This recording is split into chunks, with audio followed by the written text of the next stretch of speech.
Hein, die bord daar bo is nie aan nie.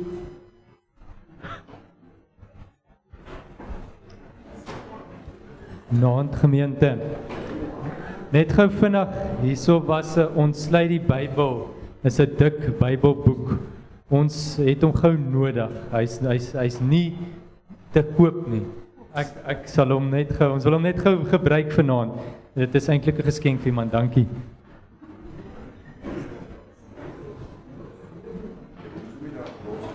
Hoër as die hemel, kom ons sing hom, al by die versie staan.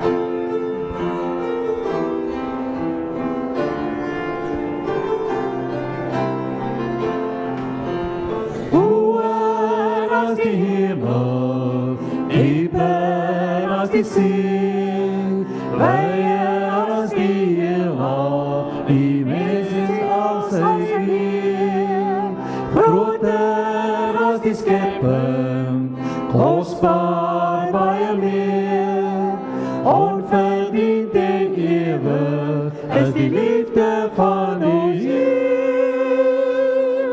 Hy is koning, grote koning, God van mag en krag, God van woord en daad, prys die koning, grote koning, God van seën en red, God van sorg en seën, hy regeer. Groter as die mensdom, sy kennis en verstand, meer as al die sterre, ontelbaar soos die sand, hoër as die berge, groter as 'n meer, ver bo ons gedagtes, is die liefde van die Heer. Hy is koning, grote koning, God van mag en krag, God van woord en daad, prys die koning, grote koning, God van son en red, God van sorg en seën, hy regeer. U is in beheer.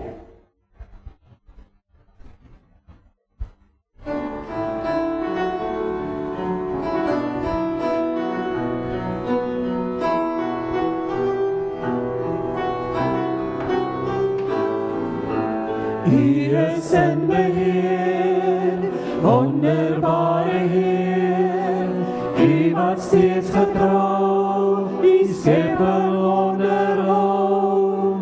U is in beheer, wonderbare Heer, U wat alles vorm tot die eer. U is in beheer, wonderbare Heer, U wat steeds getrou, die skepping onderhou. U is in beheer, wonderbare Heer, U wat alles vorm tot die eer. Die oggendzon vertoon die heerlikheid, die sterre in die majesteit. As ek op my kyk, kan ek meer van U begryp, en ek weet opnieuw, U is 'n werklikheid. U is in beheer, wonderbare Heer, U wat steeds getrou, die skepping onderhou. U is in beheer, wonderbare Heer, U wat alles vorm tot die eer. Net U alleen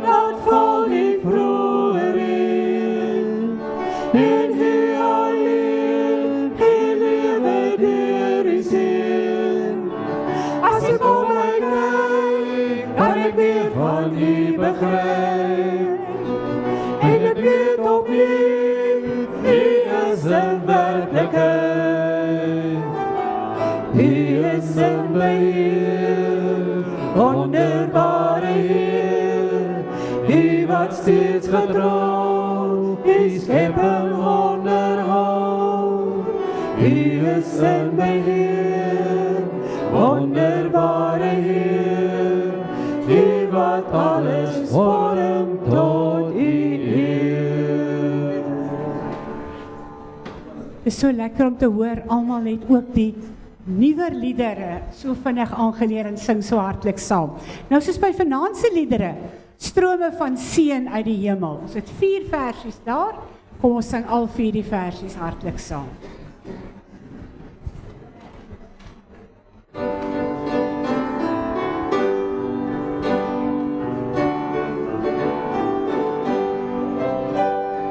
Strome van seën uit die hemel, gee God aan ons deur sy gees. Hy sken die wedergebore, maak van ons lewe 'n fees. Strome van seën, gee dit in oorvloed doorheen, dat ons kan groei en kan vrug dra, dagelijks kan leef tot die eer. Strome van seën uit die hemel, kom van die Heilige Gees. Hy wek geloof en bekering, dat ons sy kinders kan wees. Strome van seën, gee dit in oorvloed doorheen, dat ons kan groei en kan vrug dra, dagelijks kan leef tot die eer. Strome van seën uit die hemel, ons ken die werk van die Gees. Hy kom vernuwe ons denke, om meer gehoorsaam te wees. Strome van seën, gee dit in oorvloed doorheen, dat ons kan groei en kan vrug dra, dagelijks kan leef tot die eer. Strome van seën uit die hemel, dus daar die Gees ons beloof. Hy leer ons bid met verwagting, om te volhard in geloof. Strome van seën, gee dit in oorvloed doorheen, dat ons kan groei en kan vrug dra, dagelijks kan leef tot die eer. Ons volgende lied is Nader tot die Here. Ekskuus, bring lof aan die Vader. Jammer Elsa.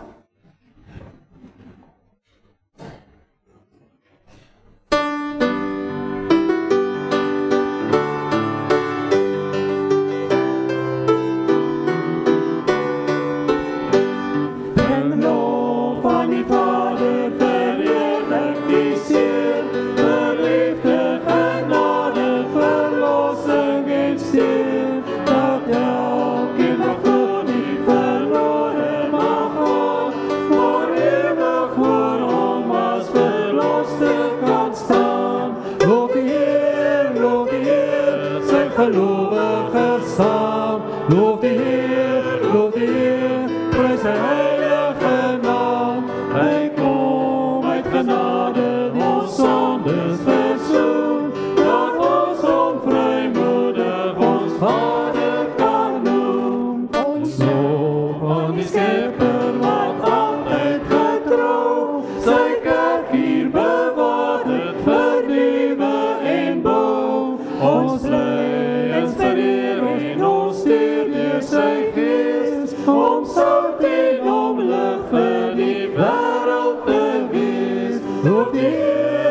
loof die Heer, sy gelowiges saam. Loof die Heer, prys sy heilige naam. Hy kom uit genade, ons sondes versoen, dat ons hom vrymoedig ons Vader kan noem. Ons loof, ons aanbidding, o Vader, ons lied, is nietige klanke deur kinders gebied. Doch sien die ons nood en verhoor ons gebed, oneindig die liefde wat hy vir ons het. Loof die Heer, sy gelowiges saam. Loof die Heer, prys sy heilige naam. Hy kom uit genade, ons sondes versoen, dat ons hom vrymoedig ons Vader kan noem. Sjoe, dis lekker om te begelei as julle so lekker saam sing. Daar's net 'n versoekie dat die mense net so 'n bietjie stywer sit. Dit het lekker gereën. Daar's mense wat plek soek. So skuif maar 'n bietjie op asseblief. Die voor is nog plek. Die galery is leeg. Daar's nog plek op die galerye ook. Kom ons sing. Terwyl ons skuif, kom ons sing so lank, nader tot die Here.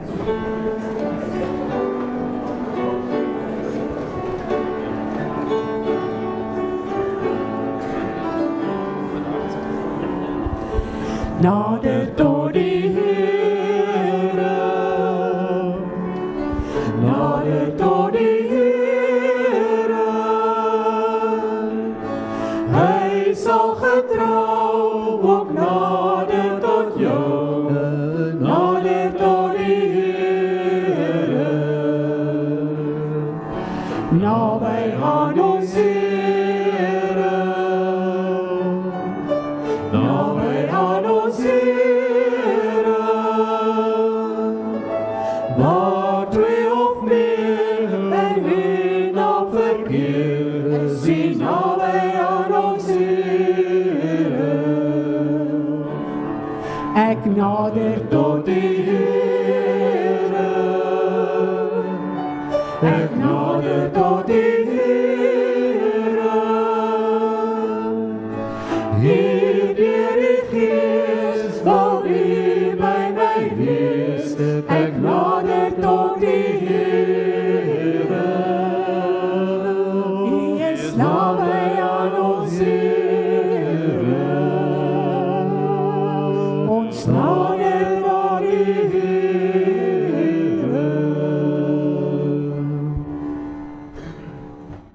Die liefde van Jesus is wonderbaar. Ons sing 3 verse daarvan.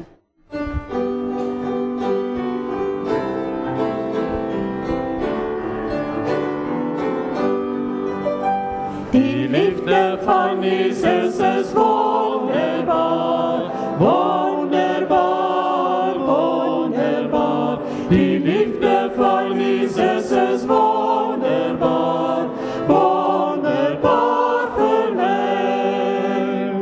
Kom ons verheerlik sy naam, kom ons verheerlik sy naam. Die mense verander, maar Jesus nooit. Kom ons verheerlik sy naam. Dat hy my gered het is wonderbaar, wonderbaar, prys sy naam. Dat hy my gered het is wonderbaar, wonderbaar vir my. Kom ons verheerlik sy naam, kom ons verheerlik sy naam. Die mense verander, maar Jesus nooit. Kom ons verheerlik sy naam. Dat ek nou sy kind is wonderbaar, wonderbaar, wonderbaar. Dat ek nou sy kind is wonderbaar, wonderbaar vir my. Kom ons verheerlik verheerlik sy naam. Kom ons verheerlik sy naam. Die mense verander, maar Jesus nooit. Kom ons verheerlik sy naam. Nou raak ons rustiger.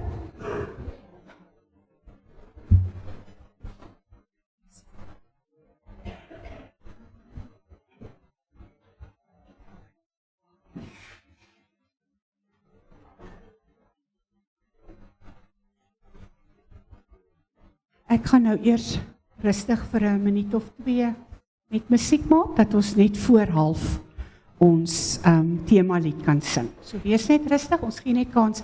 Ek wil nou al die laaste lied sing, sodat ons dan kom maar dalk nog mense aan.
dat U my kan aanraak. Open my oë, my hart en my ore, dat ek U leer ken, Heer, en voor U kan lewe.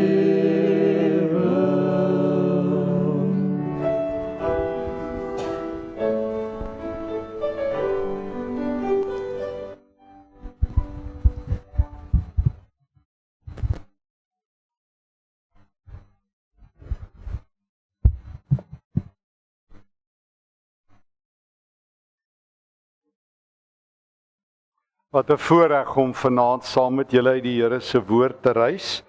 Net eers my eie lompheid. Ek vra om verskoning vir die persoon wat die boek geneem het. Dit is net ek. Jy kan hom na die tyd kom haal. Ek weet nie wie dit was nie. Jy kan hom kom kry. Ek wou dit eintlik maar net saambring. Ek het so 'n klompie gebring vir die leraars en alles en neergesit, maar ek sien daar's nog oor, so ekskuus as daar misverstande is, maar daar's maar nog wat. Ja, in elk geval, as ouens dan nou van die boeke soek, ek kan by Koem dit goedkoper kry. Hulle verkoop dit vir R600, maar ek kan dit dink vir 470 of wat kry as posgeld. So laat weet net vir Wian of ek kan my e-pos gee. Hierdie is 'n wapen. As jy hom nie lees nie, kan iemand slaan daarmee. Maar op 'n ernstige noot, dit is regtig die passie van my lewe en dit was saam, soos ek strand vertel het, Lennard Maree, om vir mense deur die hele Bybel te laat reis. En so 'n paar jaar gelede het ek die Nuwe Testament so geskrywe deur om mense deur Matteus tot Openbaring te neem om elke Bybelboek goed te verstaan. En toe het Lennard die Ou Testament deel gedoen sodat die hele Bybel in Koem Christelike Uitgewersmaatskappy het later nie meer kans gesien, dit is net te duur. Ek verstaan ook hulle dilemma, dit is baie duur om so 'n dikke boek te druk. En die risiko's op hulle is baie hoog en hulle het die Nuwe Testament uitgegee. Nou het hulle uiteindelik weer, omdat ons by E-Kerk 'n groot E-Unie ook het, party van julle is daar ingeskryf, weet ek, ons loop in 3 jaar, kan jy inskryf by E-Kerk, neem ons jou in 3 jaar deur die Nuwe Testament, so jaar 2 het nou begin, maar jy kan enige tyd inskryf as jy belangstel, jy kan gaan kyk by E-Kerk op E-Unie. Ek self en my 2 E-Kerk vriende, Rudolf Botha en Peer Engelbreg, hulle is al 2 my doktorale studente gewees, so ek glo daarom, of ons al 3 maak droog, of hulle verstaan ook die Nuwe Testament. Maar ons loop so saam met mense, hierdie jaar doen ons Paulus, hoe anders, laas jaar het ons Matteus, Markus, Lukas gedoen, en die inleiding wat ons gebruik, en ons is hard besig om, volgende week begin ons beplan aan 2026-27 se volgende fases vir ons E-Unie. Maar in elk geval, so dis dit, en hierdie Bybel ook, Carpe Diem gee hom uit, ek kan maar ook stuur as het moet, skus ek se slegte bemarker, ek wens ek kan dit alles weggee. So, ek voel net, dis vir die evangelie, ek skryf vir die evangelie. Mens moet jouself arm skryf, sê ek altyd vir skrywers, hulle glo my nie, as jy die evangelie wil deel. Kom ons bid saam. Here God, wil U self vanaand die eer kry, wil U verheerlik word en wil U glans en U glorie met ons deel. Here, U het vir Jesaja 'n paar keer gesê, U deel U eer met geen mens nie. Gee dat ons nie in die pad sal staan, Here, nie ek nie, nie een van ons nie, dat U al die eer sal kry in Jesus se naam. Amen. Saam met die gemeente wil ek graag stap met die reis van die woord bless. En ek wil graag vanaand die fokus laat val op luister en op die narratief wat daaruit voortvloei, dat ons elkeen ook 'n storie het en dat ons na mekaar moet luister. So dit is so dat ons elkeen se lewe in verhaalvorm gebeur. Verhale is ons lewe. Ek onthou toe ek, as ek nie aande by die huis gekom het, toe my kinders nog kleiner was, dan het hulle nie gesê, pa, vertel ons 'n verslag nie. Hulle het gesê, pa, vertel ons 'n storie. En as ons kuier, ruil ons stories uit. En as ons droom ons in stories. En die wonderlike is, dit het nog prentjies ook. Ek meen nie een van ons het net nou hier gesit by die kerk en gesê, en watter lettertype het jy toe gisterand gedroom nie? Was dit Times New Roman of was dit Lucinda Casual? Nee, ek droom in 'n nuwe font en ek droom in 14 punt. Ag, jy droom net in 8 punt. Ons doen dit nie. Ons droom in verhale en ons droom in beelde en die geleerde mense sal vir ons vertel dat drome ook die prosesse is wat ons brein in die nag deurgaan om dit te verwerk hier in ons hippocampus en verder. In ons drome gee uitdrukking aan ons diepste vrese en wat alles. Maar dis 'n ander gesprek. Maar die feit bly, ons droom in verhale, ons praat in verhale, ons kuier in verhale, die lewe gebeur in verhale. Een van die grootste invloede op my lewe was 'n klein boekie wat 'n professor geskryf het toe ek nog 'n student was. Ek dink van julle het sy boeke ook gelees, Prof Ferdinand Duist. En hy het langs my latere kollega gebly, Yuri Leroux, wat saam met my by die teologiese fakulteit by Tikkies klas gegee het. En ons het nog beplan, op 'n stadium het ek vir 'n jaar by 'n Duitse universiteit gewerk en Prof Duist was ook 'n jaar daar. Hy was in Heidelberg en ek was daar in Würzburg. En ons het beplan om vir hom te gaan kuier, toe kry hy 'n hartaanval toe sy dood daar in Duitsland. Dit was vir my baie traumaties. Want Duist het my lewe en ek het hom nooit persoonlik ontmoet om dit vir hom te sê nie. Ek was te bang vir hom. Soos wat ek was toe ek dosent geword het by Tikkies, was Prof Johan Hein se kantoor reg oor kant myne. En hy was die senior professor en ek was die groentjie. En dan het ek altyd gewag so as ek hoor Prof Hein stap uit, dat hy so 5 tree voor my is, dat ek so agter hom uitkom. Ek net gevoel ek kan nie. Ek het dit geleer by Yuri Leroux wat my vertel het van Bach en Schubert wat in Bonn was, en Schubert het altyd gesê as hy Beethoven, nie Bach nie, Beethoven, as hy Beethoven sien aankom, het hy aan die ander kant van die straat gaan loop, want dit was te groot. Hy het gevoel hy kan nie eens laat Beethoven se skade weer op hom val nie. Nogal gedink ons daai eerbied vir die Here sou hê, maar ook daai respek vir ander mense sou hê. Want ek het net altyd gesê ek het groot respek vir mense wat kennis het en wat die Here liefhet en wat nog glo ook. Maar hoe dit ook al sy, Prof Duist het 'n boek geskryf, 'n klein boekie wat ek in fotostaatvorm nog het, want dit is al lank al uitdruk uit, wat hy oor katekisasie geskryf het. Maar die titel verhinder hulle nie. Wat hy gesê het in die kerk van alle plekke, verwoes ons mense se verbeelding. Ons kom in die kerk in en dan vertel ons vir kinders die verhale van die Bybel. En hulle leef daarin. Hulle ken vir Josef, en hulle ken vir Moses, en hulle ken vir Paulus, en hulle ken die sendingreise. En dan hier op 10:11, dan sê ons, is nou genoeg kinderkerk, nou gaan ons julle grootmens Bybel vat. Dan leer ons hulle van die doop, en die uitverkiesing, en die kerk, en ek weet nie die wat se naam wat nog nie. Asof die Bybel sulke leerstukke in sulke vorms het, asof Jesus, wanneer hy geleer het, sê, vandag is dit dogmatiek 101, vandag doen ons die uitverkiesing. Jesus het dit net nooit gedoen nie. Jesus het stories vertel, mens noem dit Godstories of gelykenisse, ek noem dit Godstories. Sy vensters op God. Jesus was die meester storieverteller. Julle ken dit, veral die Lukas evangelie, hoeveel tyd het ons? Hy het veral daar in Lukas 9 daar, wanneer hy begin reis na Jerusalem toe, julle onthou, elke evangelie het 'n storie. Ek vra al, dit is my toets vir mense of hulle die Nuwe Testament ken, of hulle net iets daarvan weet. So, vertel vir my, wat is die groot ding wat Jesus gedoen het? Wat is die belangrikste wat jy van Jesus weet? Dan sê hulle vir my, hy het vir ons sondes gesterf, dan sê ek, mooi, hoeveel keer sê Markus dit? Sit hulle met 'n mond vol gekroonde tande. Hoeveel keer sê Markus Jesus vir ons sondes gesterwe?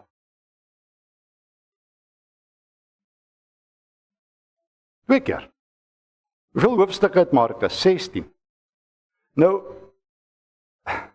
ek gaan nou nie vra waar nie, maar jy kan maar gaan kyk, dis wanneer Jesus die nagmaal instel, en net voordat hy in Jerusalem kom. Dan sê hy, ek het gekom om my lewe as 'n losprys af te lê. Goed, dis Markus 10 en Markus, so jy kan maar gaan lees 14.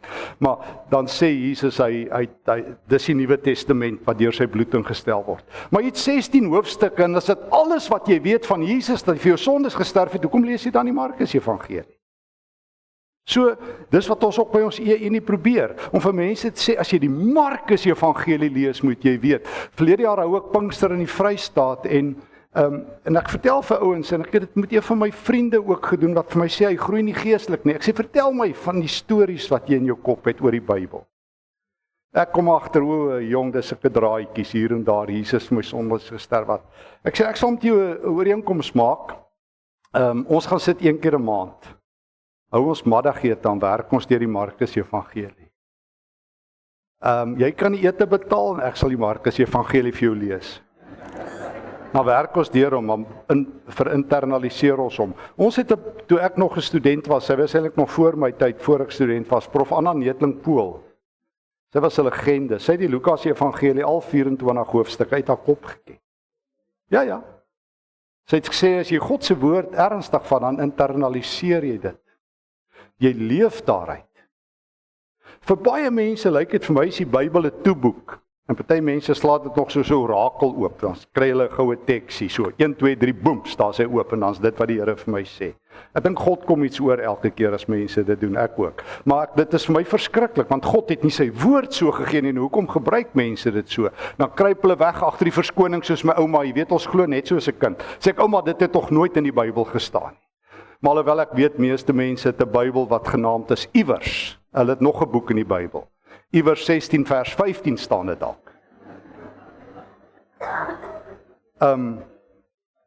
So ek het altyd vir my ma gesê, dit staan in daai boek van ma het in die Bybel, maar nie in my Bybel. Jesus nooit sê, moet soos 'n kind glo nie, hy sê moet 'n kind word, né? Matteus 18. Maar dis 'n kardinale verskil natuurlik. Sal, so die Here wil die laaste aand of môre aand, ek kyk wat 'n volgorde daarby stil staan. By wat dit beteken om 'n kind te wees in Jesus se hande. Maar wanneer jy die Bybel verstaan en Markus verstaan en die storie verstaan en die storie jou storie word, want hier is die ding, ons almal leef in stories, maar ons word geroep om God se storie ons eie te maak.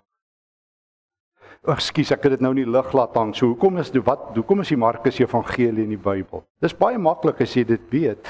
Markus wil vir jou vertel wie is Jesus. Want dis die vraag, julle onthou daar Markus 1, vra daai mense net nadat hy in Kapernaum kom en hy dryf 'n duiwel uit, dan sê hulle, wie kan hierdie man tog wees dat die duiwels na hom luister? En in Markus 2 is daai vriende daai man deur die dak laat afsak daar in Kapernaum. Sjoe, ek kry koue rillings elke jaar, dit is my hoogtepunt, wens ons kon daar gewees het. Vat ek altyd die ouens Kapernaum toe, en die kan daar in daai kerkie staan wat bokant Petrus se huis gebou is, dan doen ons daai storie, dan wil ons almal huil. En dan sê Jesus, jou sondes is vergewe. Dan is die vriende bietjie diklip, want hulle het hom nou nie gebring vir 'n sondevergifnis nie, hulle wil 'n miracle sien. Bring die sieke Sondag 9:00 die pastoor gaan genees. En dan sê Jesus, jou sondes is vergewe. En uiteindelik is dit 'n geveg, dan sê die godsdienstiges, dis Beelzebul, soos ook later in Markus 3 sê. So die vraag is, wie is Jesus? En hy sê, hy is God. In Markus 4 praat hy daar in vers 41 met die wind en die see en dit bedaar. En die disippels sê, wie kan hy tog wees dat die wind en die see na hom luister? Net daarna kom hy in Markus 6 in Nasaret en hy kan nie 'n wonderwerk doen nie, want hulle sê, ag nee, wat, dis sommer net Josef en Judas en Jakobus en Simon se broer en Maria se kind, hy's maar net 'n timmerman. So die skare besluit, hy's maar net 'n gewone ou.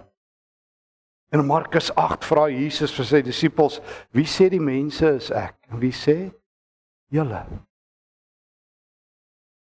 En uiteindelik in Markus 14, as Jesus voor die hoëpriester staan, as die verteenwoordiger van die koninkryk van God en die verteenwoordiger van godsdiens mekaar in die oë kyk, vra hy vir hom in vers 61, sê nou vir ons eens en vir altyd, wie is jy? Is jy die seun van hom aan wie die heerlikheid behoort? Dan sê Jesus, ek is. En jy sal die seun van die mens op die wolke sien kom, saam met sy engele. Maar God weet wie is Jesus van die begin af. Van die begin af, in Markus 1 vers 11 sê God, dis my geliefde seun, luister na hom. En in Markus 9 sê God daar op die berg as Jesus verheerlik word, dis my geliefde seun. Eintlik daar sê hy, luister na hom. In hoofstuk 1 sê hy, in wie ek 'n groot welbehae. So as jy die storie van die Bybel ken, hoeveel tyd het ons as jy Openbaring se storie ken? As daar ooit misdade teen die Bybel gepleeg word, is dit met Openbaring. As ek nog 'n ou moet sien wat nou nog 'n eindtydboek skryf, dan wil ek teken, dan gaan my hart so, dan weet ek al dit alweer Openbaring gepleeg. Want almal maak jou bang met 3 verse, maar as jy die woord lees, as jy in die storie inkom van Openbaring, ek het probeer om die boek, die storie van Openbaring te vertel, om in God se verhaal in te kom, want hy's besig met 'n Christus storie. Hy's nie besig oor Saddam Hussein en Donald Trump en ek weet nie wie almal te profeteer nie. Hy's besig om oor Christus te praat. Want die Bybel is Christus se boek. So ons sê vir mekaar, daar's 'n storie. God vertel stories. Hy's die groot storieverteller. Die Bybel is in storievorm. 'n narratiewe vorm. 'n Narratief het altyd 'n begin en 'n middel en 'n einde. Daar's hoofkarakters en medekarakters en protagoniste en antagoniste en daar's 'n plot. 'n Storielyn. Alle boeke word so geskryf. 'n Goeie storie, sonder dat jy weet, as iemand vir jou sê hoe is die storie, dan vertel jy die storie, jy vertel die plot. En jy vertel wie is die hoofkarakter en die ander karakters. Maar God se verhaal is die waarheid. Dis 'n ware storie, dit gebeur in die geskiedenis.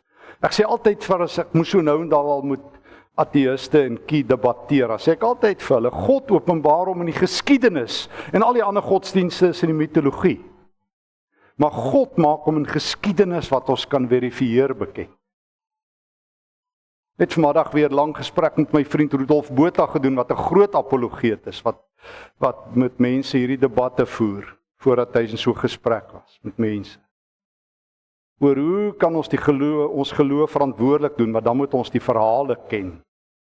Maar geliefdes, so die eerste belangrike punt is, ons word deel van 'n verhaal, as ek die Bybel begin lees, van God se verhaal. Ons word deel van 'n verhaal, maar ons elkeen het ook 'n verhaal. Dit was Charles Dickens, wat in daai wonderlike boek van hom, David Copperfield, dit het my nog altyd aangegryp, ek wil net sy aanhaling, hy begin sommer, ek het nou die dag weer gaan kyk in sy heel eerste bladsye, dan sê hy, I am born, whether I shall turn out to be the hero of my own life, or whether that station will be held by anybody else, these pages must show. Ons almal begin met 'n verhaal. En in ons verhaal is daar spelers, oupa en ouma, pappa en mamma, hulle gee vir ons name, hulle gee vir ons identiteit, hulle sê vir ons wie ons is.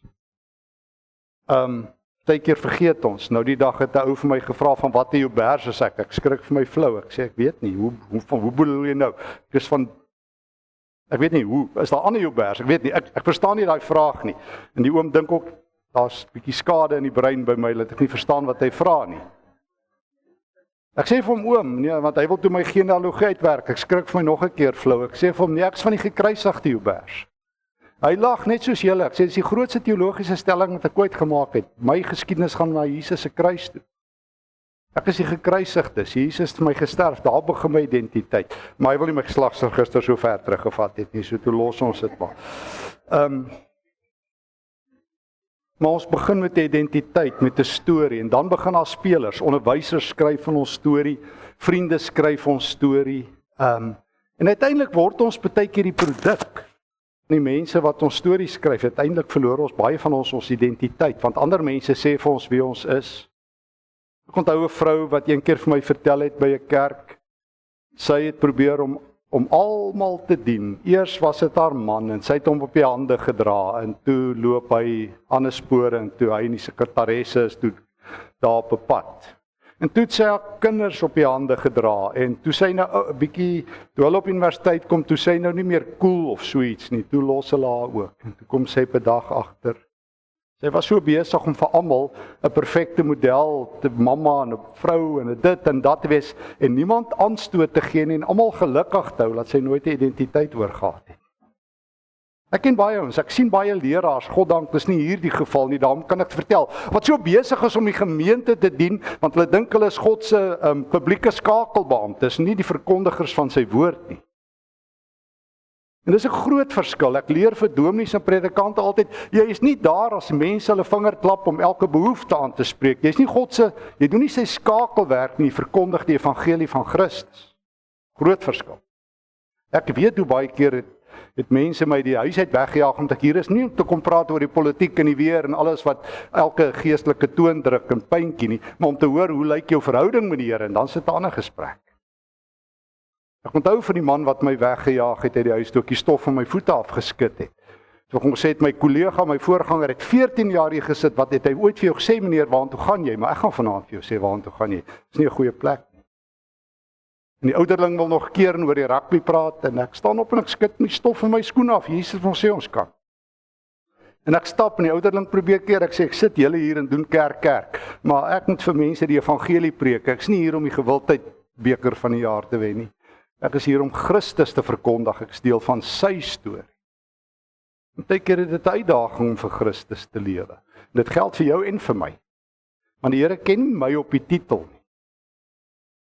Hy ken my as Stefan, net soos hy vir julle op die naam ken. Nou die dag toe iemand vir my sê, hy kan nie vir my Stefan sê nie, ekskuus Marietjie sê, dis bietjie skerp, sê ek, die Here kry dit reg, jy kan ook maar.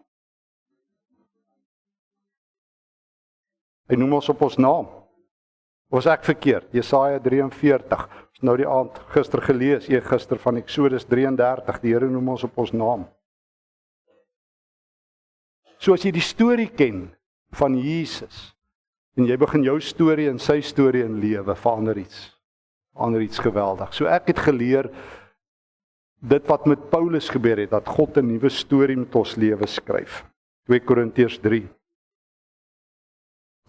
Paulus skryf, julle is ons aanbevelingsbrief. Julle is diep in ons harte ingegraveer, 2 Korintiërs 3 vers 2. By die wyse wys julle openbloot dat julle brief is wat deur Christus self geskryf is. Een wat deur ons afgelewer is toe ons julle gedien het met die evangelie. Hierdie brief van Christus is nie met ink geskryf nie, maar deur die Gees van die lewende God. Hierdie brief is nie op kliptafels geskryf soos die wet van Moses nie, maar op julle eie harte. Hierdie teks het my lewe verander, want dit sê Christus is besig om sy storie in my lewe oor te skryf. Christus is besig met 'n nuwe verhaal in my lewe. En die verhaal is besig om my te vorm na sy beeld. Hy is besig om my al hoe meer te vorm. Paulus skryf dat daar's 'n storie aan die gang. En God se storie is besig om in my lewe pos te vat. God se verhaal, die Bybel, is besig om af te druk op my lewe. As dit waar is, geliefdes, as dit waar is dat die Bybel God se woord is. En dit is waar, maar ek wil dit vra, as dit waar is, dan moet dit waar wees, dat as ek hierdie boek lees, dat die Heilige Gees besig is om die woorde te gebruik om my te verander. Dan is dit nie moontlik dat Christene nie die woord kan inneem en eet en hulle eie maak nie. Daarom is al die beelde wat in die Ou en die Nuwe Testament gebruik word oor die Bybel, die van 'n impak op jou lewe. Jy oordink die woord. Never mind lees, jy moet dit oordink. Dit gaan goed met die mens wat die Here se woord dag, eintlik staan daar die Torah, die wet in Psalm 1, dag en nag oordink. Wat sê die Here vir Josua as hy by Moses oorneem in Josua 1? As jy met die wet wat ek vir my knegt Moses gegee het, vat en dit dag en nag oordink. So hoe word die storie van God, die verhaal van God joune? Jy oordink dit dag en nag. Wat sê Johannes? Wat sê die Here vir Jesegiel? Jy moet hierdie profetiese woord eet. Wat sê die Here vir Johannes in Openbaring 10? Die engel gee vir hom 'n boekie, hy staan met sy voet op die land en op die see, dan sê die engel, jy moet hierdie woorde eet, sal in jou mond soet wees en in jou maag bitter, met ander woorde maklik om te hoor, moeilik om te doen. Maklik om die Bybel te hoor, nie so maklik om dit te doen nie. Soos ek altyd sê, almal sê ons sal vir die Here opstaan totdat die Here sê, sal jy agter my aankom, my kruis dra. My vriend Rudolf Botha sê altyd, ons moes baie kwaader vir Jesus gewees het as vir Malema. Hy wil net grond hê. Jesus wil alles hê. Nee, maar regtig. Jesus vra alles. Hy sê nie jy het 'n keuse nie. Jy kan nie besluit wat 'n beroep jy het nie. Ek staan nou die aand met mense in Pretoria gesels wat hulle beroepskeuses maak. Ek sê julle is Christene en julle het klaar besluit en dan wil julle hê die Here moet vir julle nou net seën oor julle keuses. Is jy bereid om alles te verloor? Is jy bereid om jou werk te verloor? Is jy bereid om jou lewe te verloor vir Jesus? Jesus sê, as jy agter my wil aankom, ek vra nie jou spaartyd en jou enkeltyd nie. Hierdie storie word eksklusief deur my geskryf, sê Jesus. Ek skryf jou uit die hoofrol van jou lewe uit. Die moeilikste enkele ding vir enigiemand is om nie meer die hoofrol te speel nie. Niemand in Hollywood wil nie die hoofakteur wees nie. Jy wil die Oscar vat vir die best actor en die best actress. Dis die ouens wat hulle onthou. Jy wil nie die diensknegt wees nie. Jesus sê ons gaan die laaste aand sien of môre aand. As jy my verhaal is, sal jy die knegt moet wees. Want almal in die kerk onthou, ons is so gedrul, jy moet konings en priesters en profete wees, maar niemand wil Jesus se eerste 4 rolle vat nie. En wat ons gaan sien, naamlik 'n knegt en 'n slaaf en 'n kind en 'n kruisdraer nie. Dis Markus se groot rolle wat Jesus vir ons uitkies. Soos in sy storie is. Hy sê, hier is die drama wat julle gaan hê. Julle gaan 'n knegt wees, julle gaan almal se bediende wees. Vir ons is 'n bediende 'n politieke term, dis iemand wat ons inneem. Ek onthou hoe kwaad was 'n klomp mense toe Malema gesê het sal weer goed wees as wit mense bediendes is. En ek dink, hoekom sou Christene nie kon opstaan en sê ons is dit al lankal nie? Want Jesus sê julle is my bediendes. Julle is mekaar se bediendes. Maar ek ken min Christene wat bediendes is. Ons neem hulle in diens, maar ons is nie self nie. Ek ken min mense wat hulle sal bekendstel as ek is Jesus se bediende. Hy sê dit letterlik, sy doulos, sy diakonos. Hy sê, as julle wil groot wees, ek het vir julle 'n rol in my storie. Groot wil wees, kom in my storie in. Niemand gaan jou raak sien nie, jy gaan onbelangrik wees, maar hier is die ding. Matteus 10 sê Jesus, as jy in my storie inkom, en jy word knegt, en jy dra my kruis, en jy gee nie meer om vir jouself en jou eie prestasies en jou eer nie, dan sal ek met die Vader oor jou praat, jy sal 'n trefferstorie met jou lewe skryf, wat so groot is, dat die hemel van jou sal kennis neem.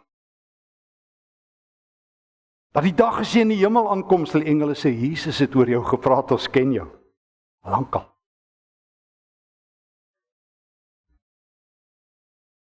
Dis die Lukas evangelie, die groot evangelie, onthou loop die Lukas evangelie, hy is weer die groot reis evangelie, die 24 hoofstukke, wat eers vertel hoe Jesus, lang geboorteverhaal, daar eerste 2 hoofstukke, dan het ons Jesus in Galilea, en dan begin Jesus in Lukas 9, vanaf vers 51, Jerusalem toe reis, tot in hoofstuk 19, vers 27, wanneer hy dan vir sy kruis aankom, tot in die einde van Lukas 24, en, dit is in die Lukas evangelie dat ons hierdie verhale het van Jesus wat elke keer vandag en vandag en vandag. Onthou julle toe Jesus gebore is, ons het dit nou die dag gelees, wat sê die engele? Vandag is daar vir julle gebore in die stad van Dawid. En dan kom Jesus in Lukas 4 in Nasaret se sinagoge en dan sê hy, vandag is hierdie skrifwoorde vervul. En dan kom hy daar by Saggeus, dan staan hy onder sy boom. Dan sê hy vir hom, jy moet gou afklim, onthou julle Lukas 19, Saggeus, ek moet vandag by jou oorbly, ek moet vandag, jy het net een dag tyd, die seun van God is net een dag by jou huis, jy moet in my storie inkom, Saggeus. Ek wil jou 'n karakter in die verhaal van die Here maak, maar jy moet uit die boom uitklim om dit te doen. En Saggeus is 'n hooftollenaar, Argetelones. Hy is die rykste ou met wie Jesus ooit op aarde te doen het, waarskynlik na Pontius Pilatus, want al die Romeinse goewerneurs was korrup. Ons weet dit, die praefectus, hy was 'n praefectus. Maar ons weet, die Argetelones was regtig 'n biljoenêr. Ek het dit altyd so oor Saggeus praat, ek het die grap het my gebyt. Ek het gesê Saggeus se van was Gupta. Toe vra iemand vir my eendag, waar het ek dit in Hebreëus? Hulle wil net daai Hebreëus lees. Die keer het ek agtergekom, ja, kom maar terug op, maar feit bly, Saggeus is die hooftollenaar, hy is die Godfather, hy is die maffiabaas, ons weet dit, hy het toe die navorsing, nie nou tyd moet verduidelik hoe telonaai of tollenaars gewerk het nie, maar hulle was die maffia, jy moes die lisensie by hom kry, jy kan nie net instap in Kapernaum, hulle sny jou keel af en hulle begrawe jou daar in die sand. Dit is nie soos daar in Amerika wat hulle vir jou sementskoene in die see gee nie, hulle gooi jou daar in die sand van Jericho onder die woestyn. Jy moet die maffiabaas sukkel. En dan sê Jesus, ek het plek vir die maffiabaas in my storie. Laat my die boom uit, Saggeus, vandag is die seun van God gebore, vandag is die Here hier, vandag is die skrif vervul, vandag, Saggeus, en dan vertel Jesus die verhaal, net so rukkie vroeër, daar vanaf Lukas 12 na 13, begin hy gelykenisse vertel, en vertel hy van een ou wat vandag gemis het, toe breek van nag aan, die ryk dwaas wat al sy geld op homself uitgemors het en alles afgebreek het en groter skure gebou het. Toe sê God, jy het vandag gemis. Vandag sal jou siel van jou afgeëis word. Hoe om God se vandag te mis. So ek wil in sy vandag lewe. En dan's Jesus aan die kruis hang in Lukas 23. Nou hang 'n man langs hom. En hy sê, Here, dink aan my. Dan sê Jesus, vandag, Semeron, vandag sal jy saam met my in die paradys wees. Daar's nie tyd nie. Jy moet vandag saam met my fees vier. Ons rol die rooi tapuit uit. Hy sê eintlik, Here, het ek net gevra, dink aan my. En Jesus sê, ek gee vir jou die ewige lewe. Dis wat dit is om in God se storie te wees.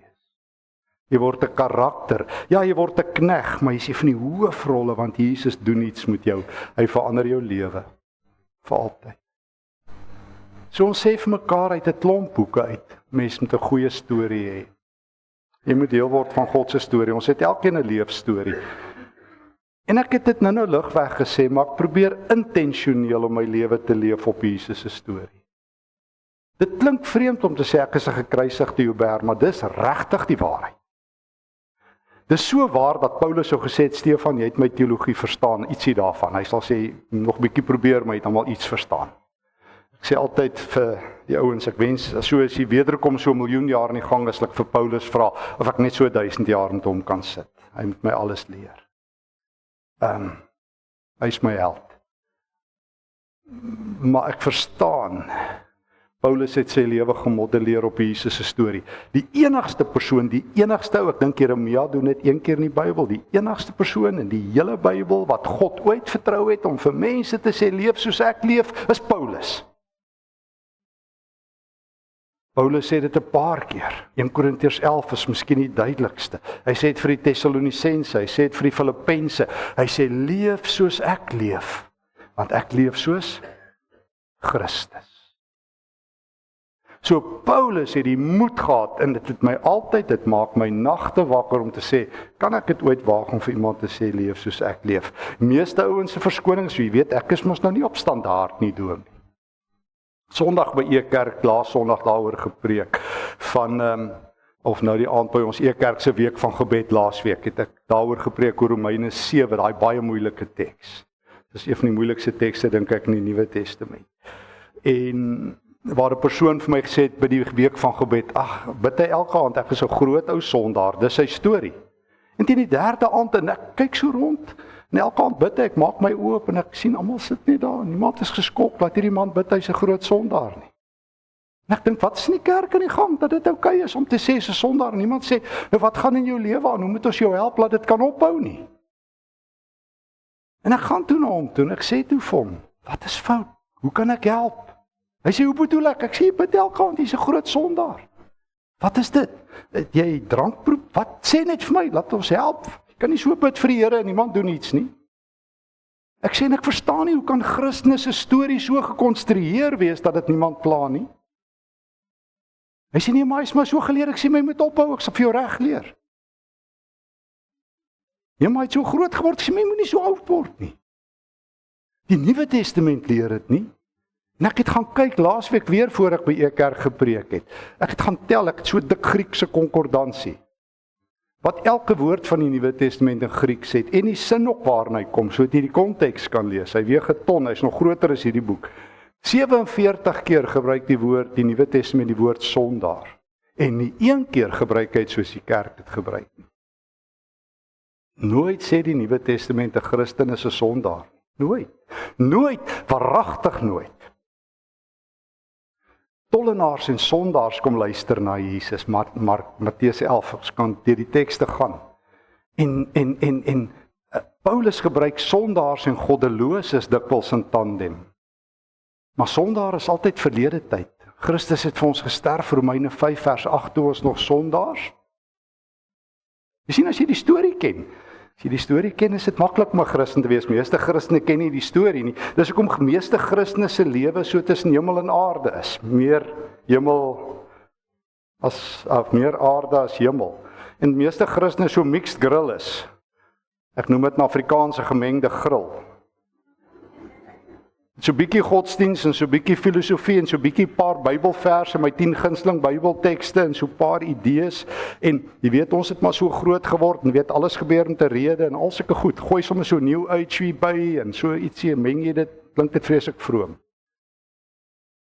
Maar as wanneer jy God se storie begin lees en erns maak daarmee, dat jy agterkom die Nuwe Testament sê ja, ons doen sonde, maar dis 'n status in die Nuwe Testament. God sê jy's verlore as jy sê die Nuwe Testament sê jy's waaragtig verlore as jy na jouself as 'n sondaar verwys. En die kerk weet dit nie. Nou wat moet ek doen as die kerk dit nie weet nie?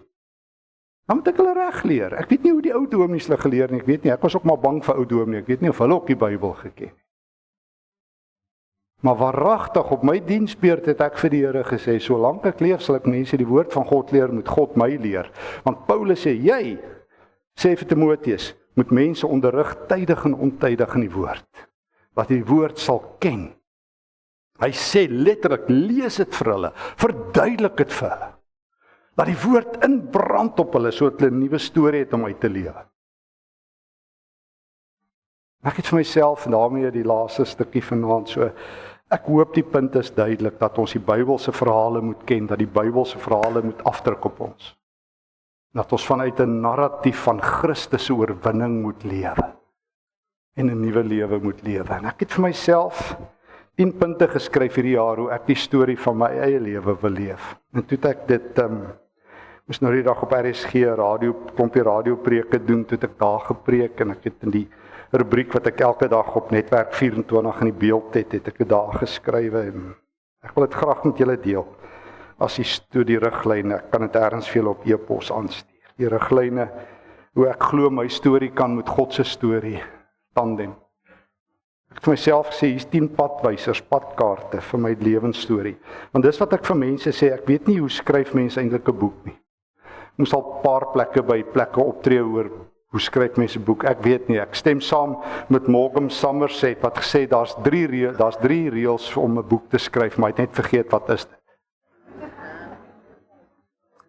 Maar so elke boek wat ek skryf word uit baie hoeke en boeke gebore, maar dan moet eers 'n storie in my wees wat God in my gesit het. Maar ek weet, ek het ook nodig om my storie te rig aan God se storie.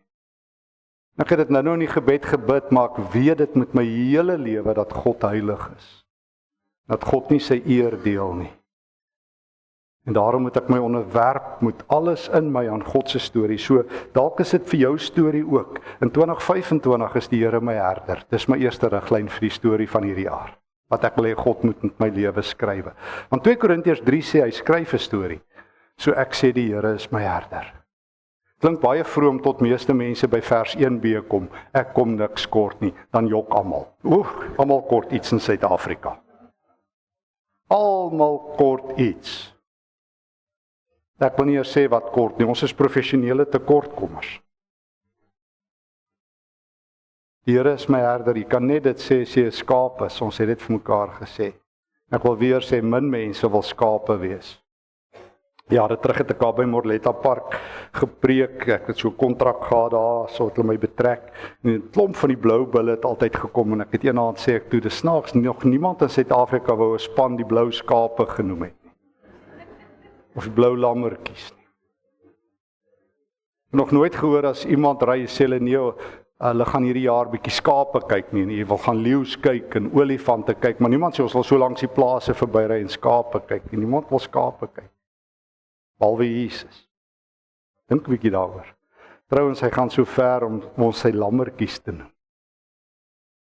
Verkleiningsvorm selfs, my ou lammertjies wat ek kan dra, my ou kleintjies van Matteus 18.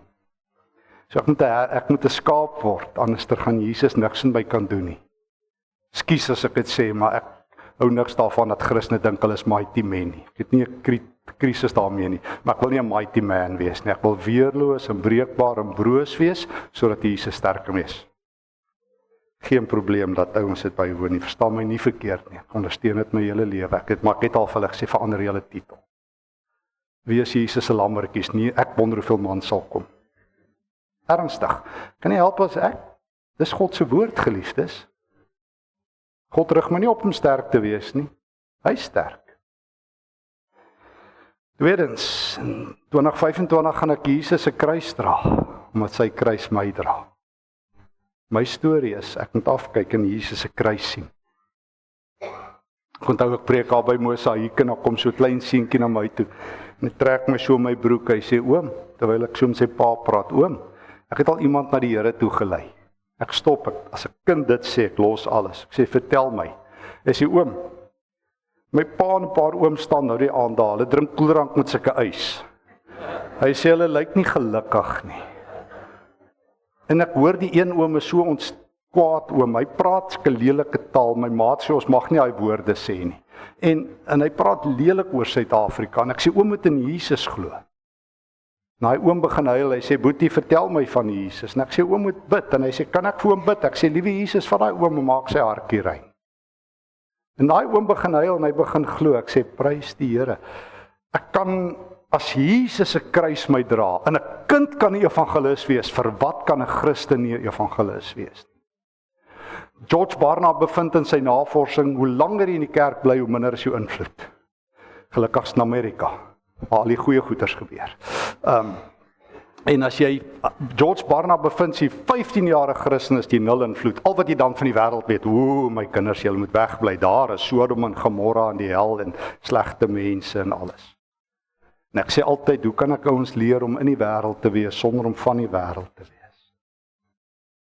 So as Jesus 'n kruis my dra, dan kan ek oor Jesus praat, want sy kruis dra my. Derdens, in 2025 gaan ek 'n raaksiener en 'n verspreider van goeie nuus wees. Daar's oorgenoeg mense rondom my wat die teenoorgestelde doen. So dis deel van my storie. Ek sê vir Jesus, ek het geen ander storie nie.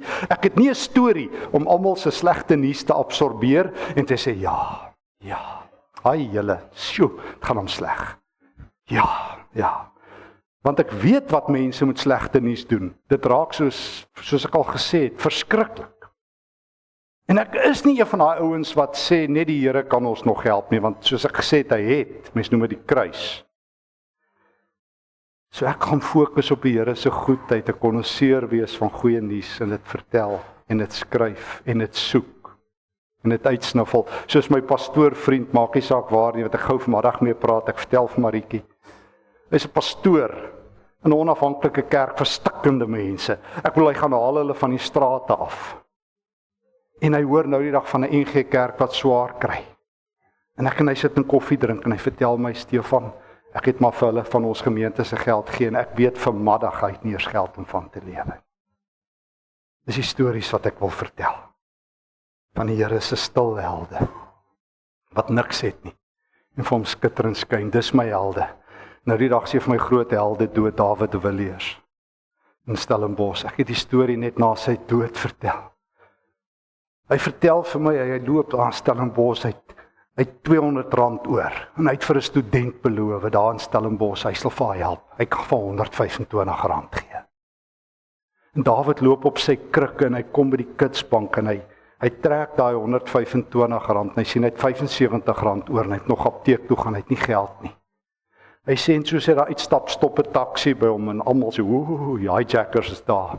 Na klim die taxibestuurder, hy sê, oupa, ek weet nie hoekom nie, hier is vir jou R200. David is nou die dag dood, hy is in armoede dood, maar hy is die rykste ou, ek wens ek kan vir julle sy stories vertel, hoe daai man vir die Here geleef het, met niks op sy naam, mense gedien het, en op die hande gedra het. Dis die stories wat waar binne ek belewe, die helde, die ware helde van die Here, wat niemand van weet. In 2025 gaan ek aan die hand van 1 Korintiërs 13 leef. Dis vir my die mooiste, ons almal ken dit, kan ek dit lees. Ons het nog tyd, nee, julle is nie so haastig.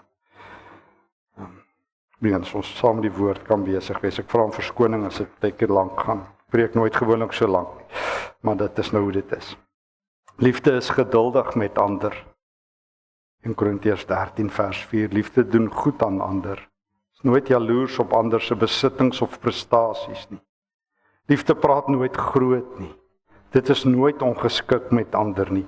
Dis nie selfgerig nie, maar soek graag ander se voordeel. Dit is nooit geïrriteerd nie. Dit hou nie boek van die slegte dinge wat ander doen nie. Dis nie bly as onreg gepleeg word nie, maar dis jubelend bly as die waarheid wen. Altyd en in alle omstandighede by die liefde vas. Altyd en in alle omstandighede glo die liefde. Altyd en in alle omstandighede hoop die liefde. Altyd en in alle omstandighede volhard die liefde. Ek kry dit nie reg nie, maar ek wil met die liefde lewe. Want waaragtig is dit die antwoord vir die wêreld. Jy kon die Christendom nog nooit stil kry nie die magtigste weermag nie, die grootste ideologie nie, die Romeine het hulle beste ideoloë gekry, hulle slimste ouens, en toe dit nie help nie, hulle wreedste mishandelinge, en die kerk het oorleef. Want Jesus het gesê, as jy in my storie is, sal nie eens die poorte van die hel dit stil maak. Ek sal jou hou, ek sal jou dra. Daarom kan Paulus so 'n paar jaar terug en dit, ek het my vrou en ek en 2 vriende, voordat ons daar was al 'n paar keer daar, so die Here wil vat ons mense, ek weet dis mense wat saam gaan later vanjaar, as die Here wil gaan ons loop daar in Noord-Griekeland. Ons gaan loop op ons eie pelgrimstog daar by Filippi en ek onthou dit was so somber dag op die 19de Desember het ons op Filippi gestaan, onthou jy maar raai, en dit was net ons 4. En ons het daar by Paulus se tronk gestaan, waar hy die Here geloof uit Handelinge 16 vers 23 na hy in stukke geslaan is. En ek het vir die Here gesê, Here, hoe kan iemand U loof? Ek kan nie eers nie U loof soos ons strand sê as ek op hoë plekke is nie. En hier het die knegt gelê hier agter ons. En hy het 'n loflied gesing en ek het vir Willie en Liz, ons vriende, gewys. Hier was die hemele oop. Daai aand het die engele begin hande klap. Ek dink dis hoekom daar 'n aardbewing was. En God het die engele stil gemaak, sê, luister daar in Noord-Griekeland is die suiwerste lof. Dis die storie wat julle moet sing. Paulus het geen rede gehad nie, maar hy het God se heerlikheid gesien. Die tronkbewaarder het tot bekering gekom en die stad het verander, omdat een man in God se storie is. Dis die stories van die liefde. In 2025, 15, gaan ek nie my eie omstandighede vergelyk met ander mense se nie. Gaan nooit sê dit kon erger gewees het nie, julle ken hulle, nee, weet dit kon erger gewees het. Gaan dit nie sê nie. Dis nie my storie nie. Soos ouens het sê, sorry, dis nie my storie nie. Bly uit my storie uit. Soos Tolla gesê het, bly uit my storie uit. Toe hy sy rooi kappie storie vertel het. Dis erg genoeg, maar dis ook goed genoeg. Dis erg genoeg, maar dis ook goed genoeg. 'n vriendin, 'n dame wat ons ken van universiteit af, maar die ken ek toe ons op Tikkies nog studente was, is blind. Van altyd af, sy het 'n gidshond. En laas jaar in November hou ek 'n Bybelskool daar by Linwood in Pretoria en sy praat met my, sy sit daar met haar pragtige gidshond. En sy is so hartseer en sy vertel vir my by 'n plek waar sy bly het iemand vir haar laat verstaan sy's 'n halwe mens, omdat sy blind is en hulle gaan hulle hande op haar lê en die warza wam towertriks maak en dan gaan sy sien wat al hierdie klomp ouens maak. En sy sê vir my, Stefan, as ek regtig nie goed genoeg vir die Here nie, my hart skeer in 10.000 stukke, laat jy iemand wat al lewe vir die Here gee, sy sien, ek sê jy sien hom beter as ek. Jy sien God beter as ek. En ek het gesê, ek gaan myself nie vergelyk met enigiemand. Ek gaan nie sê, omdat dit met ander sleg gaan, moet ek dankbaar wees nie. Wat 'n nonsens is dit? Die Heilige Gees leer my om dankbaar te wees, nie ander mense nie. Hoop jy het gehoor. In God se storie leer die Gees my, Johannes 14 vers 26, en ek sal die Gees gee, en hy sal julle in die waarheid lei. Nie ander ouens se stories, en ander ouens se geite, en ander ouens se mislukkings, en ander ouens se tragiese stories nie. Gebruik die Gees om jou te lei tot dankbaarheid, in God se storie. 16, in 2025 gaan ek vrygewig lees. Ek het dit gesê, ek het groot geword, die kerk is die suiwigste plek wat ek ken. Ernstig. Ken baie mense, maak nie saak nie. Ons het 'n paar nie gelowige vriende, 'n hele paar, hoop julle het ook. Ek sê ernstig. Ons het regtig van ons beste vriende is nie gelowiges. En hulle is van die vrygewigste mense wat ek ken. Die besbewaarde geheim van die Christendom is vrygewigheid en niemand preek dit nie. En die Nuwe Testament ken nie eers tiendes nie. Trouwens, ek hoop julle weet, die enigste tekste in die Nuwe Testament oor tiendes is negatief. Jesus is niks beïndruk met tiendes nie. Hy sê in Lukas 18, daai 9 tot 14, vers 9 tot 14, daai Fariseërs staan daar voor God en sê ek gee my hele tiende en Jesus sê maar jou saak Wat moet God is nie reg nie as hy die gelykenis toepas. En in Matteus 23 sê julle gee tiendes van kruistement en koljander, maar julle laat die wet na. In die Nuwe Testament gee jy alles. Jy gee alles. Maar ons was geïmmuniseer. Ons het al 'n injeksie gevat nog lank voor COVID teen vrygewigheid. Ek onthou as die diaken gekom het daar by my maale, dan het my pa die checkie uitgehaal en geskryf. En dan was ons geïmmuniseer teen weggee vir 30 dae. As iemand gekom het, dan sê my ma, ons gee by die kerk. Ons gee mos by die kerk. Onthou julle? Julle ken haar immunisering. En dan pla mense nog oor. Dit was op 'n dag dat een van my studente, ek dink hy was so 'n bietjie voor julle, Wian, dalk sê julle nog onthou George Nell. George was 'n kwaai ou. Hy kom uit die spesmagte uit en toe kom hy tot bekering en toe vat hy nie nonsens nie. En George het my ook 'n paar keer mooi in die hoek gehad. George was by die armste gemeente in Pretoria. Dan gee hulle alles weg. Dit was fenomenaal daar in Booysens. George het met 'n fiets gery wanneer dit swaar gaan, maar hy het sy kerk oopgestel in die aand. Hy sê, is nie 'n museum nie, arme mense kom slaap daar. Maar hy het nog vasgevat. En George het my op 'n dag gesê, jy weet, as mense jou 10de vir die Here gegee het, het jy ten minste nog net nie by God gesteel nie. Maar Jesus, 2 Korintiërs 8 vers 9 het homself gegee. So Stefan, wat gee jy van jouself? Maar nie oor geld nie. Jesus se helde is daai weduwee in waar dit Lukas 21 se eerste vers of Markus 12 vers 41 tot 44 wat alles gee. Ek het daai kwadrantes, sy gee 2 kwadrantes. Ek het een keer in Jerusalem vir my by een van die antieke winkels 2 kwadrantes gekoop, egtes, om my te herinner. En ek het hulle daar by die huis. As jy hulle laat val, gaan julle sien, daai geldkies is so groot wat daai weduweetjie gee. Dit het 0 waarde. Ek het gaan uitwerk. Jy kan omtrent trossie druiwe, 2 trossies druiwe in die antieke tyd gekoop het met daai geld. Vrou weduweetjie gehad het en sy het alles vir God gegee. En Jesus het vir hande geklap en hy het gesê, voorwaar, amen, amen, lego, amen. Ek sê vir julle, hierdie vrou is die grootste in die koninkryk. Sy het meer gegee as almal.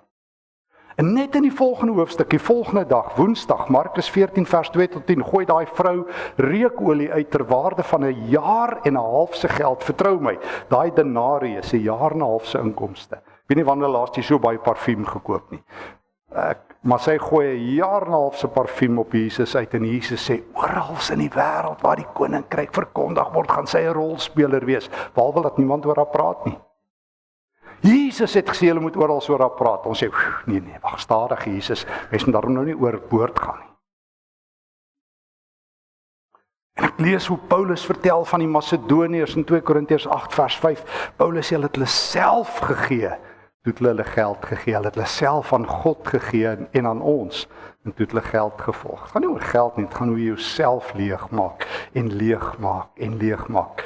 Ek wil stikkend na die Here toe gaan, ek wil nie behoue wees nie. Ek wil nie as ek my preservation date bereik nog op die rak wees nie. Ek sê nou die dag ergens by 'n vroue saamtrek waar ek moes praat, ek hoor die vrouens bid so, ons moet bewaar word, dit klink vir my ons moet gepreserveer word. Here, laat ons net nie iets oorkom nie, laat ons net veilig wees, laat ons net behoue wees. Gaan kyk wanneer hulle daar by Paulus kom in Caesarea Maritima, as hy op pad Jerusalem toe is. En Agabus vat sy beld en hy sê die man wie se beld dit is, sal in Jerusalem doodgemaak word. Dan staan die groot leiers van die vroeë kerk, die nuwe generasie leiers op, Timoteus hulle, en hy is saam met Paulus, en Silwanus moet daar wees, en Lukas moet daar wees, want hy praat in die eerste persoon. En hulle sê, Paulus, moenie gaan nie, hier kom moeilikheid, Paulus, moenie gaan nie, hier's gevaar, wat word van die arme Christene? En Paulus sê, hou op huil, ek is bereid om nie net vir Jesus te lewe nie, maar om nie letterlik in die leeukuil in te stap vir hom. Ek moes nou klaar my lewe verloor, wat verstaan julle nie? So Paulus gee homself, so ek wil iets van 'n vrygewige lewe hê, en ek kan dit nie beplan nie, ek kan dit nie skeduleer nie, ek kan dit net lewe. Dis die lewe van Jesus. Dis nie opsioneel nie, geliefdes, dis die lewe van Jesus. Dis die lewe van die vroeë kerk. 7de, ek gaan vrede maak met die feit dat ek in onseker tye leef. Dis wat dit is. Gaan nie gedurig geskok en ontsteld en omgekrap wees saam met die res nie. Wat gaan nou? Nee, wat? Sterkte. Sien my storie nie. Bly uit my storie uit. Sterkte. Ek gaan Psalm 37 glo, woon en werk rustig voort. Iemand sê vir my, ek is naïef nou die dag toe ek dit lees, of ergens by plek. Ek sê, dit mag wees, maar ek sien hoe lyk jou lewe wat so realisties is. Val uit mekaar uit stukkie vir stukkie. So sterkte met jou realisme. Maar ek leef van God se storie, maar jy verstaan nie wat dit beteken nie.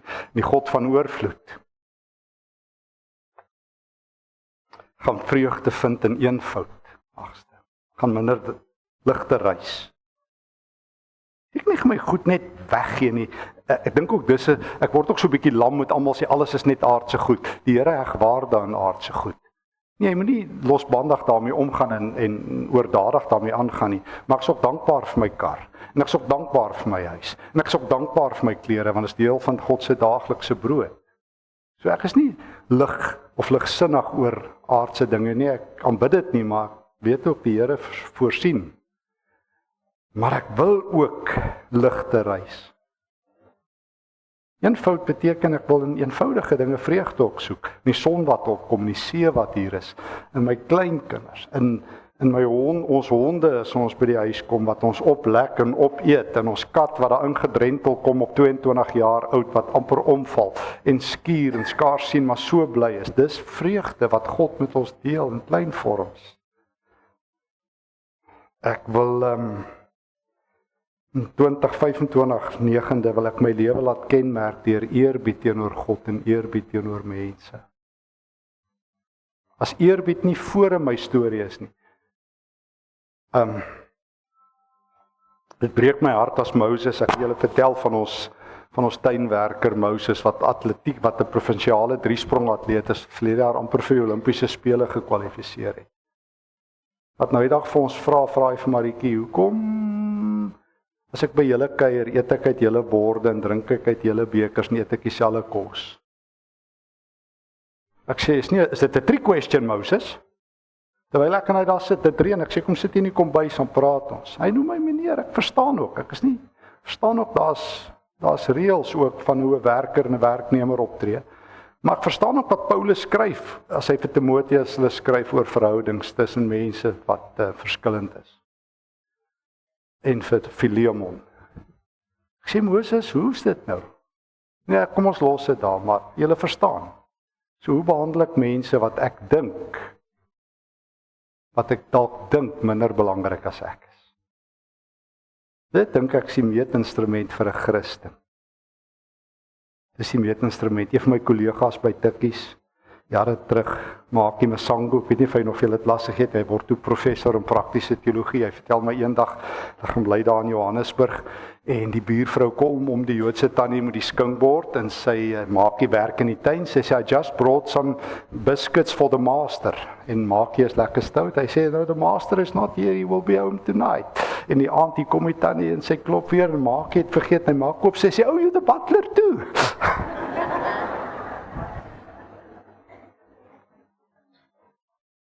Mag die Here gee dat ons kleurblind en statusblind en wat se blind ook al kan wees, sodat Jesus mense kan red. Ek sien hoe Moses nader na die Here kom. Wat maak meer saak? As een mens deur 'n bediening gered kan word, as een mens die Here ken, omdat ek op die aarde was, prys sy naam. Ek wil waaragtig nie sing soos almal, moet ek gaan met leë hande, en dan sing ons dit pragtig nog 'n keer en ons doen niks daar nie. Ek wil nie, ek weet ek het niks vir God te offer nie, maar ek doen dit nie omdat ek dink ek koop my plek in die hemel nie, maar ek is so gepreek dat goeie werke mens nie red nie, dat ek gedink het, dis 'n sonde om goeie werke te doen. Natuurlik sê die Nuwe Testament, jy word nie gered nie, jy word uit genade gered, Efesiërs 2 vers 1 tot 10 in al Paulus se tekste. Maar natuurlik is dit Paulus wat oor en oor en oor sê, veral in die Titusbrief, jy moet goed doen, jy moet goed doen. Trouwens, 1 Petrus hoofstuk 2 sê dit is die wil van God. Terwyl almal so altyd so wonder, jy weet God het 'n plan vir jou lewe. Dan sê ek nee, ek weet wat dit is, kom praat met my. Mens noem dit die Bybel.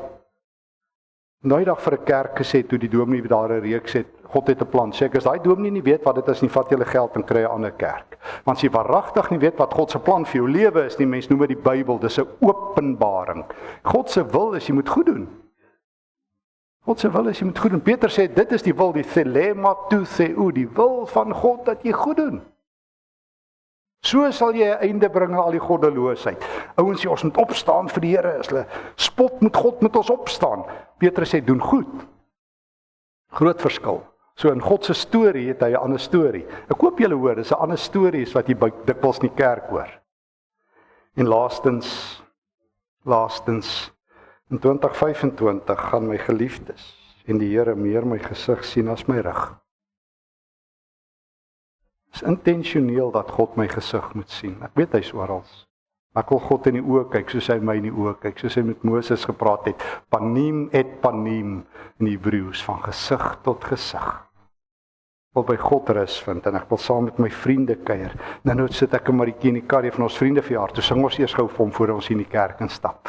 Hy het nou die dag ons vriend, het hy 'n saksofoon, hy kan saksofoon speel, gaan opneem en laat ons ander vriend gaan verras en saksofoon gespeel en ek sê vir Skalk, ek is so jammer, ons kan nie by jou wees en net sing 'n partytjie hou en om die blok hardloop nie. Maar ek wil my vriende meer sien. So Vrydag ons land gaan ons saam met Johan Smit kuier. Ons kan nie wag nie, want ons het vriende en ons wil hulle op die hande dra want hulle dra ons op die hande. So ek wil hê mense moet die vreugde beleef. O ja, net terloops, daarmee sluit ek af. Die wetenskaplikes sê hoe meer vriende jy het, goeie vriende, hoe langer kan jy dalk leef en bietjie siektes klop.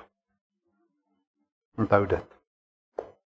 Geliefdes, God skryf 'n storie. Ons noem dit die Bybel. Storie is klaar geskryf. God nooi jou uit om in sy storie in te lewe. Raak een Bybelboek baas. Miskien kan jy nie almal baas raak nie. Leer by Prof Anna Netlingpool om een Bybelboek te kies.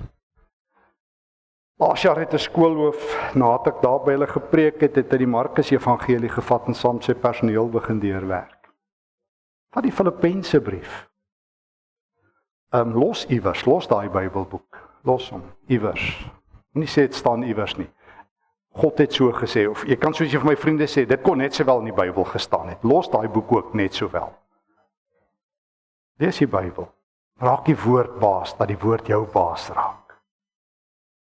As God jou uitbou, en jy weer in verwondering is oor sy woord, gaan jou lewe verander. Ek wens ek kan die verwondering wat ek beleef elke keer soos vanmiddag as ek saam met my vriend Rudolf Botha sit en praat wat Oosterlikse gemeenteleier is, by ons E-kerk ook betrokke is. Ek en Rudolf sit nou die dag toe ons weer sien is 5 ure verby. Hy noem my altyd Chief, hy sê want hy het by my gepromoveer. Hy sê Chief, ek moet nou gaan. Ek sê Rudolf, kom ons praat nog 'n bietjie en vanmiddag sit ons en hy sê maar hy moet gou 'n opname nou gaan maak en hy sê maar kan ek net gou nog so 'n bietjie oor die Bybel praat. Ek wens mense kan weer oor God se woord voel. En ek wens ons kan weer soos Ferdinand Daist geskryf het verwondering hê oor die Bybel en in God se stories inleef. So kom ek toe ek 'n jong prof was, het ek besluit om die Bybel vir my kinders te vertaal, die boodskap. Sodat my kinders die Bybel kan verstaan, want hierdie hoër Afrikaans kan wat al daai woorde in het. Ekskuus, ek gaan nie sê wat 'n vertaling is nie, maar geen mens kan dit verstaan. Ek die boodskap vertaal dat my kinders dit kan verstaan en deur die Here se genade 'n miljoen ander mense dit ook al gehad. En hierdie Bybel onlangs saam met my kollega en vriend van lewe Jan van der Walt en 'n paar net na die boodskap het ons en ons kollega wat Grieks gee, Prof Henny Stander. Ons gaan sit en daar waar Marietjie skool gehou by die laerskool toe sy nog was. Vir die kinders gaan dit vertaal en dan lees ons dit vir hulle tot ons dink dit is verstaanbaar vir kinders want God het hierdie woord gegee sodat ons dit kan ken, sodat ons dit kan eet, sodat ons kan lewe en 'n nuwe storie kan hê wat ons met hoop kan laat skyn sodat iemand se lewe deur Christus verander sal word. Sal dit nie wonderlik wees dat die Here ons opnuut aanraak nie. As tyd vir stil gebed.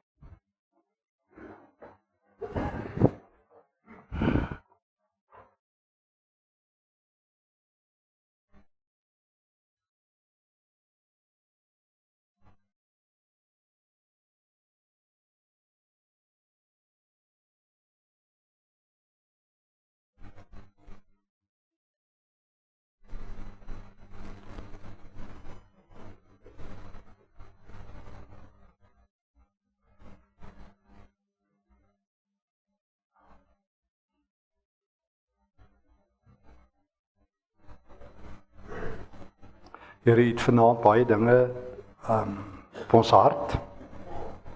Gee dat ons net sal verstaan, U skryf 'n nuwe storie. Die Heilige Gees skryf 'n nuwe storie met ons elkeen. Maak my lewe nuut, gee dat U die hoofrol sal hê in my storie. Dat ek vandag sal weet, ek is in U verhaal. Dat ek vandag sal weet dat 'n nuwe seisoen aangebreek. Dat ek vandag sal weet, U het my lief. Dat ek vandag sal weet, ek kan 'n verskil maak. Al moet ek saam met Matteus 10 net 'n bekertjie koue water uitdeel, sal U weet daarvan. Al moet ek net vir iemand glimlag, sal U weet daarvan. Al moet ek net my hand op iemand se skouer sit en vir hulle bid, sal U weet daarvan. Geef my 'n nuwe storie, Here, voordat te laat is. In Jesus se naam. Amen. Ek sal hierdie 10 punte sal ek vir Wian gee en ek sal dalk so lys neersit dan die ouens wat wil hê, dan kan mens maar bestel as ek môre aand van daai boeke of en die persoon wie se boek hierdie is kan hom kom haal na die tyd. Kom ons sluit af met 'n lied. Kom ons staan en sing ons my gees, my siel, my liggaam.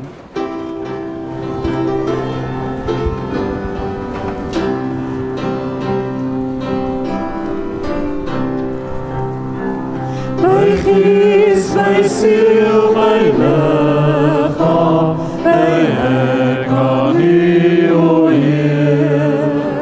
Ek lê myself as offer, gewillig voor U neer. My hart is op die altaar en wagtend op U vuur. Wachten, wachten, wachten, ja wachten op U vuur. My diepste wens is Here, gehoorsaam aan U Gees, dat ek met al my gawes vir U mag diensbaar wees. My hart is op die altaar en wagtend op U vuur. Wachten, wachten, wachten, ja wachtend op U vuur.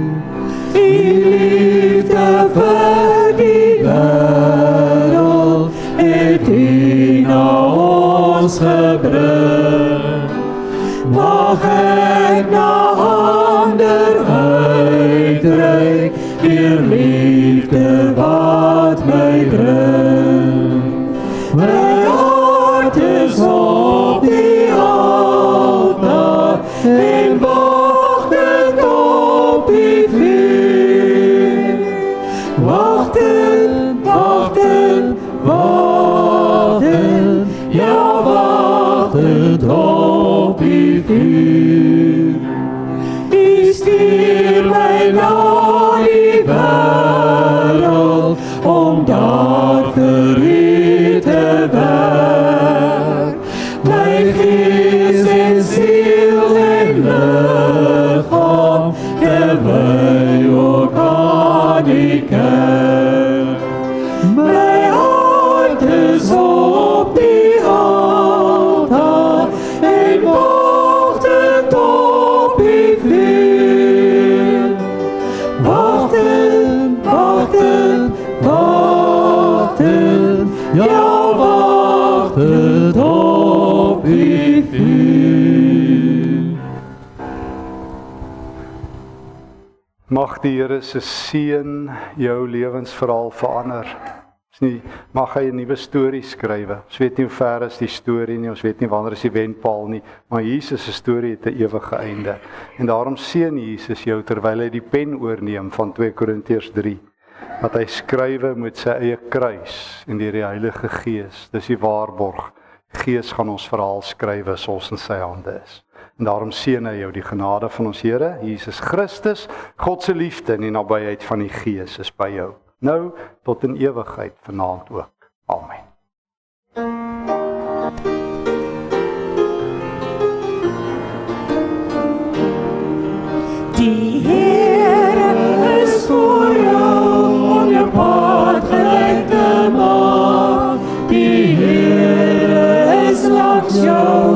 om jou hand vas te hou.